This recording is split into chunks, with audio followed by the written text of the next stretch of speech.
Hi, what's up, beaches? I'm back. Yeah, I've just got to apologise for that. I was trying out a new intro and doesn't seem to work. But anyway, I'm back with another video. And people want me to do videos on Danny's lash outs and that. But I'm kind of against the idea, so what I'm going to say is, if this video gets 15 likes, then I'll do a video on it. But I digress. So the video I've got for you today is another quite interesting one. I know, I'm actually being interesting for once. But as you can tell by the title, today's video is going to be on lunchtime games and frankly dumb stuff you do at lunch with your friends. So without further ado, let's get right into this.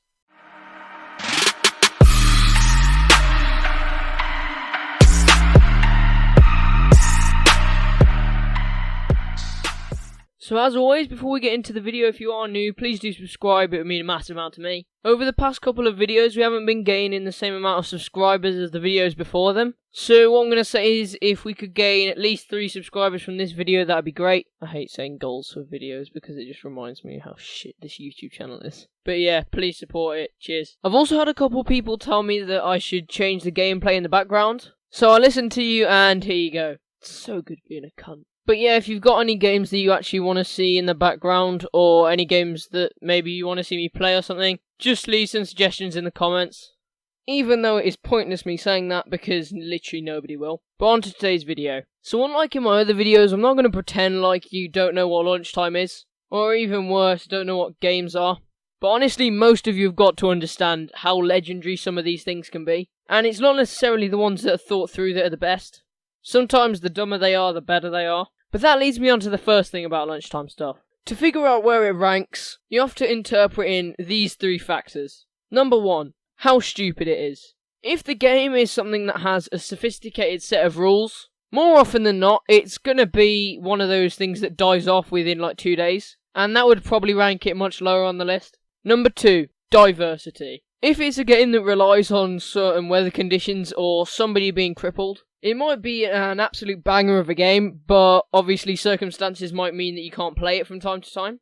And last but definitely not least, the people that you play it with. This is one of the most major factors that I've seen kill off quite a few games, one of which I will get into later. But if you start playing a game and it's not with the right people, then it could lead to it dying off within a couple of days. Or alternatively, if some people start playing later on and that kind of kills the game off slowly. Because some games it's better to have like 2 or 3 people, and in some games it's better to have teams. But when you have 2 entire forms fitting on a tiny lawn behind the canteen, that's when a game becomes unplayable. Actually, come to think of it, there is a 4th factor, and that is how much people get hurt. If nobody gets hurt, or there are no injuries throughout that entire lunchtime, throw the game in the bin, it is utter shit. But if it involves people rolling around in hysteria, making their knee look like an egg yolk, then you've got a banger of a game on your hands. So essentially, the ideal scenario for a game would be something you can play inside in your form room, with little to no rules and a dangerous but not lethal object. Because frankly, if somebody dies, then that's not exactly brilliant.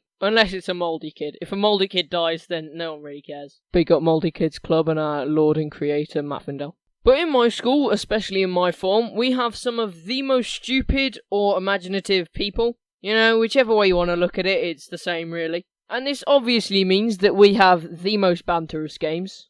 Not gonna lie, most of them don't fit all of the criteria as previously mentioned, but fucking hell was some of them good. Also, actually, before I get into explaining some of the things that we have thought up, I should insert a disclaimer. Do not try any of the activities you're about to hear of at home. They were both thought of and played by complete idiots. We are the only ones that are trained to cope with such stupidity, alright? I love how I'm treating this like my entire audience isn't people from Adams anyway. So this first game is going to be one that's in a lot more detail than all the others. And that is partly because I think it's the best idea we have ever had as a form. But also because it was our first game that we kind of thought up. And if you're in my form, you'll obviously know I'm talking about tennis ball. Not gonna lie, in hindsight, the name could have been a bit more imaginative. But in case you're probably the 2 people that aren't in my form, this was the game that I was on about before, being played on the lawn behind canteen. And in terms of the criteria, it ticked most of the boxes. It was thought of by idiots.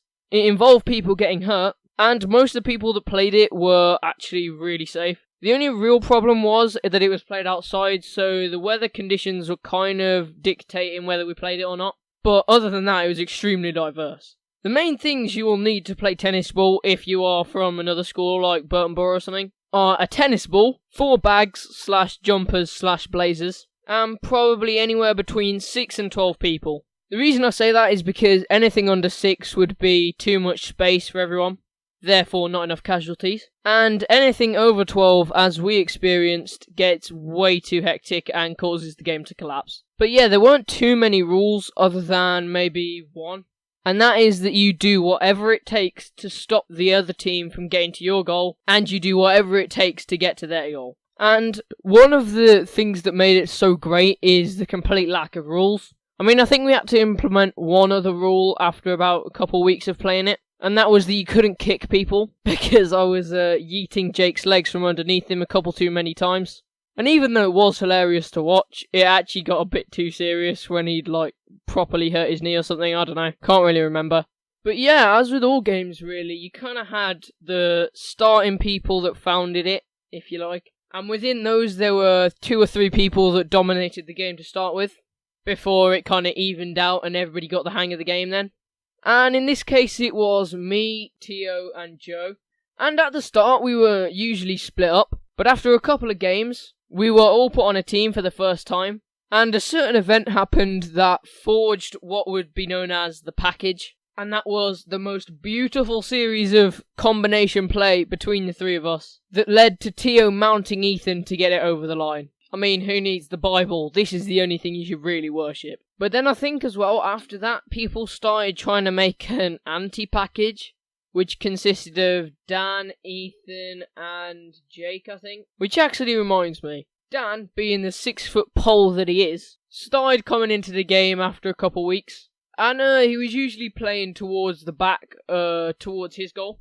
But after the opposition had scored, or they'd thrown it out, or kicked it out, as I said, there were literally no rules, Dan would collect the ball, put his eyebrows down, put his elbows at a perfect 90-degree angle every single time, put his head down, and walk towards the entire enemy team, whilst rocking his hands like them fucking pirate ship rides you get at Drayton Manor and that. And somebody had to go as far as to say he looked like a rapist. And if you think that the slightly offensive abuse stops there, you would be horribly wrong. There was a Spider-Man remix to fit his walk. Now, I can remember the basic gist of it, but you'll have to excuse my awful singing and bad memory. But it went something like this. Rapist Dan, raping anything that he can. Is he going to rape your mother? No, he's not, but he's raped your brother. Look out, here comes the rapist Dan.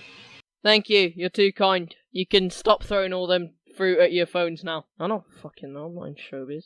But hopefully from that poor representation, you can kind of see why everybody was scared, but also why it was such a great game. So obviously other examples would include basic things like Manhunt, and under that category comes football, etc. But there are 3 other examples that are kind of adapted versions of other sports. I mean, I don't really get how domination's a sport, but you know, just for the sake of this video, let's call it that. So we'll start off with the domination one actually, and that was a game that we didn't actually give a name. And most of you are probably wondering what I'm on about at this point, because I'm not gonna lie, I just sat here for a solid 2 minutes wondering what mat domination was. But if you can remember, it was where we were in the sports hall and there were a big pile of mats by the PE office. And usually during the lunchtime before games, there would be about 6 people, and we would have a maximum of 4 on these mats at once. And the aim for those 4 people was to keep the other 2 people off, and obviously the aim for those 2 people was to get on the mat and throw someone off in their place.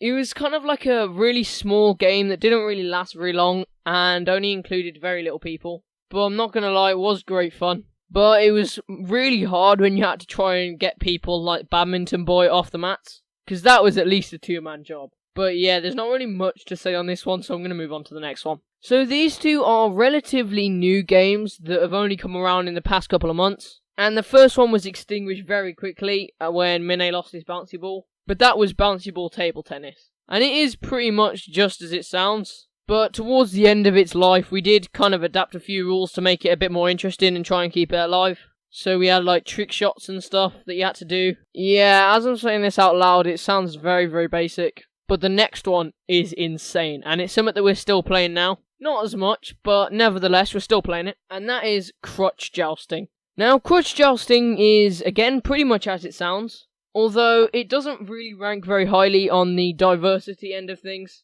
as it relies on somebody being crippled, specifically in the legs. And luckily for us, Idris and Kyle have come through and given us some crutches to do this with. But generally speaking, with these things, when there's a cripple involved, the ideas tend to be more stupid. So this involves 2 people, each had a crutch, and each of those 2 people are on the backs of 2 other people. You know what, instead of me trying to explain it, I'll just show you a video clip.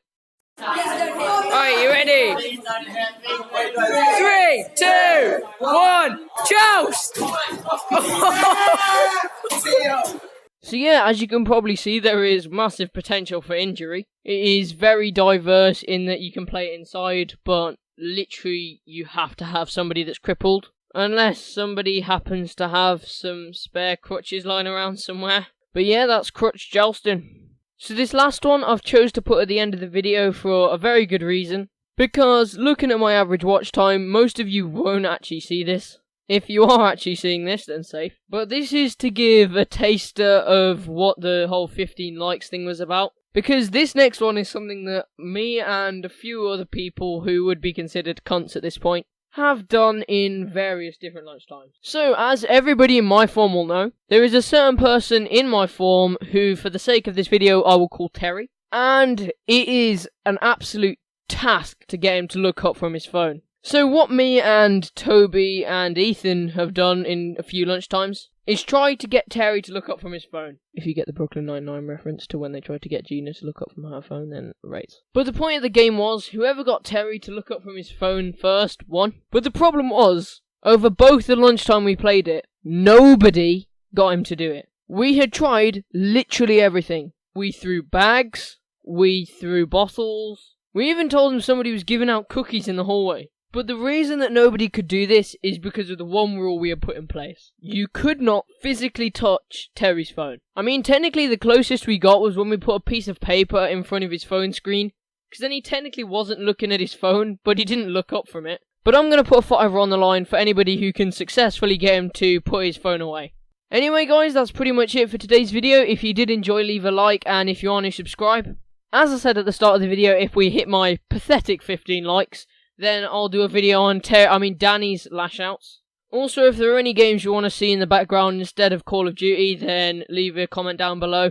Most of it will probably just be Minay telling me to piss off anyway. But yeah, thanks for watching, and I'll see you in a bit. Peace.